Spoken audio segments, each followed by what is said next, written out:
우리가 신앙생활을 하다 보면요. 꼭 어떤 뜨거운 감정이나 특별한 느낌이 있어야만 하나님이 일하시는 것 같다고 느낄 때가 참 많죠. 근데 만약에 우리의 영적인 힘이라는 게 그렇게 변덕스러운 감정이 아니라 훨씬 더 단단하고 안정적인 기반 위에 서 있다면 어떨까요?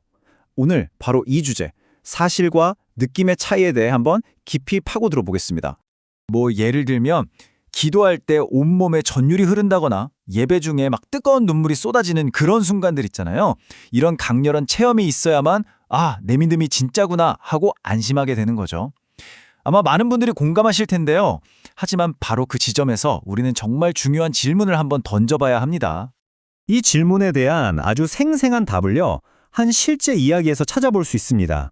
이 이야기는 감정과 믿음 사이의 딜레마가 현실에서 어떻게 나타나는지 정말 있는 그대로 보여주거든요.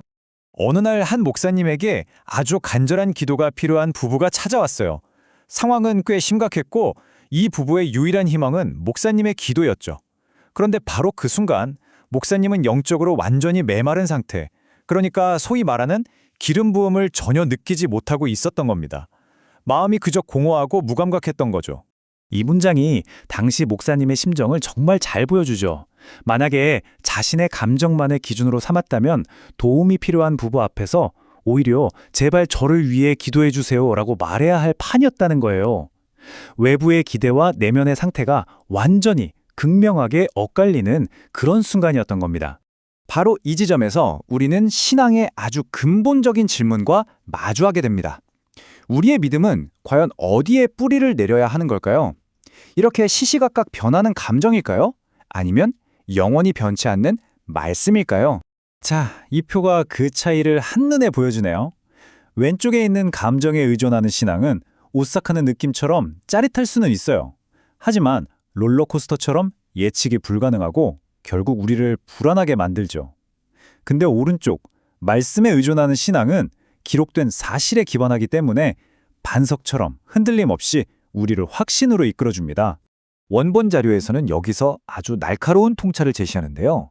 많은 경우에 믿음의 대상이 하나님의 말씀이 아니라 그 짜릿한 느낌 그 자체가 되어버린다는 겁니다.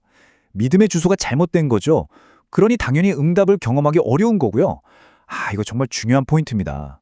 자, 그럼 이 약간 추상적인 개념을 어떻게 하면 명확하게 이해할 수 있을까요? 여기서 우리의 머리를 땅 하고 쳐줄 아주 기가 막힌 비유가 하나 등장합니다. 바로 믿음의 곱셈 구구단입니다. 한번 생각해 보세요. 우리가 2 곱하기 2는 4다 라는 사실을 믿기 위해서 어떤 특별한 감정을 느껴야 하나요? 아니잖아요. 전혀 아니죠. 내가 오늘 기분이 좋든 우울하든 피곤하든 에너지가 넘치든 아무 상관없이 2 곱하기 2는 언제나 예외 없이 그냥 4입니다. 이건 감정의 영역이 아니라 객관적인 사실의 영역이니까요. 바로 이겁니다. 하나님의 말씀도 이것과 똑같다는 거죠. 말씀은 우리에게 어떤 느낌을 주기 위해 존재하는 게 아니라 우리의 감정 상태와는 전혀 상관없이 그 자체로 작동하는 객관적인 원리이자 사실이라는 겁니다. 완전히 새로운 관점이죠. 이 한 문장이 모든 걸 정리해 줍니다. 하나님의 말씀은 곱셈 구구단과 똑같은 사실이고 그 원리대로 반드시 작동한다는 것. 이 비유 하나로 그동안 막연하게만 느껴졌던 말씀의 능력이 정말 명확해지지 않나요? 좋습니다. 이제 원리를 이해했으니까 한 걸음 더 나아가 보죠. 그렇다면 이 강력한 원리를 어떻게 우리 삶에 구체적으로 적용할 수 있을까요? 말씀이 왜 우리의 감정과 상관없이 힘을 가질까요? 첫째, 말씀은 하나님의 숨결, 즉 그분의 감동으로 기록되었기 때문입니다. 그리고 둘째, 그래서 말씀 그 자체에 이미 성령의 능력이 충만하게 깃들어 있다는 거죠. 마지막으로 제일 중요한 건데요. 그 능력은 우리에게서 나오는 게 아니라 말씀 안에 원래부터 본질적으로 내재되어 있다는 사실입니다. 자, 이제 마지막으로 가장 중요한 실천 단계입니다. 이 모든 것을 알았다면 우리는 그럼 이제 무엇을 해야 할까요? 방법은 놀랍도록 간단합니다. 첫 번째, 내 감정이 어떻든 상관없이 곱셈구구단처럼 말씀을 절대적인 사실로 신뢰하는 거예요. 그리고 두 번째, 그 사실을 내 입으로 소리내서 선포하고 고백하는 겁니다. 아무런 느낌이 없을 때조차도 말이죠. 오늘 내용의 모든 것을 이 강력한 선언으로 마무리하겠습니다.